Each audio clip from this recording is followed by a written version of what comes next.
વડાપ્રધાન શ્રી નરેન્દ્ર મોદીના માર્ગદર્શન હેઠળ પ્રથમવાર દેશની રાજધાની દિલ્હીની બહાર અને નર્મદા જિલ્લાના વૈશ્વિક પ્રવાસન સ્થળ સ્ટેચ્યુ ઓફ યુનિટી એકતાનગરના આંગણે ભારત પર્વ 2025ની રાષ્ટ્રીય કક્ષાની ભવ્ય ઉજવણી થઈ રહી છે, જેમાં શુક્રવારે રાત્રે રાજસ્થાનના મુખ્યમંત્રી શ્રી ડૉક્ટર ભજનલાલ શર્મા અને ગુજરાત સરકારના સામાજિક ન્યાય અને અધિકારિતા, પ્રાથમિક, માધ્યમિક અને પ્રૌઢ શિક્ષણ, ઉચ્ચ અને તાંત્રિક શિક્ષણ વિભાગના કેબિનેટ મંત્રી શ્રી ડૉક્ટર પ્રદ્યુમન વાજા સહભાગી બન્યા હતા.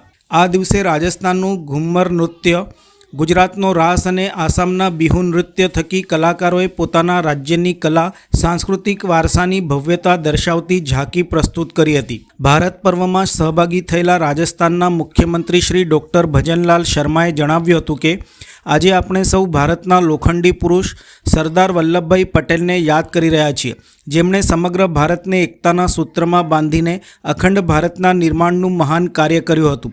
આ મારું સૌભાગ્ય છે કે સરદાર પટેલના સ્મારક સ્થળ એકતાનગર ખાતે ઉપસ્થિત થવાનો અવસર મળ્યો છે. એકતાની ભાવના અને રાષ્ટ્રના આર્થિક રાજકીય એકતાના પાયા સરદાર પટેલે જ નાખ્યા હતા.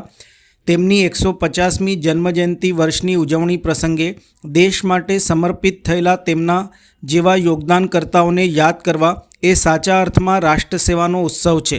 યોગાનુયોગ વંદે માતરમની રચનાને પણ 150 વર્ષ પૂર્ણ થયા છે, જે આપણા સૌને ગૌરવની અનુભૂતિ કરાવે છે. મુખ્યમંત્રીશ્રીએ ઉમેર્યું હતું કે ભારત દેશની સ્વતંત્રતા બાદ સરદાર પટેલનો દેશપ્રેમ અને તેમની રાષ્ટ્ર નિર્માણની પ્રેરણા આજે પણ આપણને માર્ગદર્શન આપે છે, જે આવનારી પેઢીઓને પણ તે દિશામાં પ્રેરિત કરે છે. ભારતની વિવિધતા એ જ છે તેની શક્તિ છે. વિવિધતામાં એકતા આપણું ગૌરવ છે. ભારત પર્વની ઉજવણી આપણને આપણી મૂળ સંસ્કૃતિ અને પરંપરા સાથે જોડે છે. આપણી સંસ્કૃતિ મૂલ્યોને સમજવા અને તેનું સન્માન કરવા માટે એક અદ્ભુત મંચ પૂરું પાડે છે. વધુમાં તેઓએ કહ્યું હતું કે આઝાદીના સમયે દેશ અનેક રજવાડાઓમાં વહેંચાયેલો હતો, ત્યારે સરદાર પટેલે પોતાની અદ્ભુત રાજકીય દૂરદર્શિતાથી રાષ્ટ્રને એક કરવા માટે મહત્ત્વપૂર્ણ પ્રયાસ કર્યો હતો. હૈદરાબાદના નિઝામથી લઈને જૂનાગઢ સુધીના રજવાડાઓના વિવાદોને તેમણે દ્રઢતાપૂર્વક ઉકેલ્યા અને રાષ્ટ્રહિત માટે તેમણે કઠોર પરંતુ યોગ્ય પગલાં લીધા અને ભારતના એકીકરણનો ઇતિહાસ રચ્યો હતો.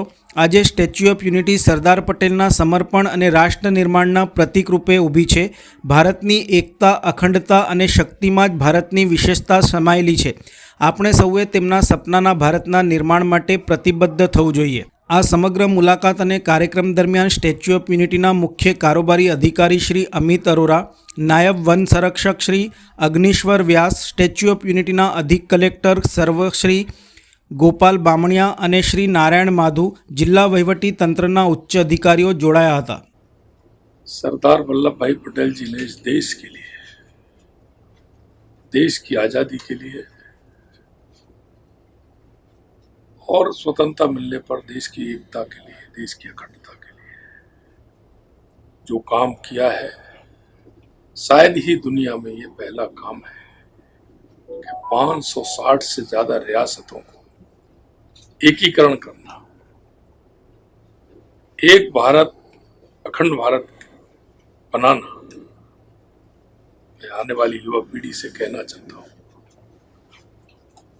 सरदार वल्लभ भाई पटेल जी का जो योगदान है वो स्मरणीय है. और इसीलिए मैं कहना चाहता हूँ युवा पीढ़ी को कि निश्चित रूप से वो सरदार वल्लभ भाई पटेल जी को पढ़े. और मैं धन्यवाद देना चाहता हूँ देश के यशस्वी प्रधानमंत्री नरेंद्र मोदी जी को, जो उन्होंने स्टैच्यू ऑफ यूनिटी बनाया. निश्चित रूप से देश के लाखों युवाओं इससे प्रेरणा लेंगे. देश की एकता और अखंडता जिस तरह से उन्होंने रखी, आने वाली पीढ़ियां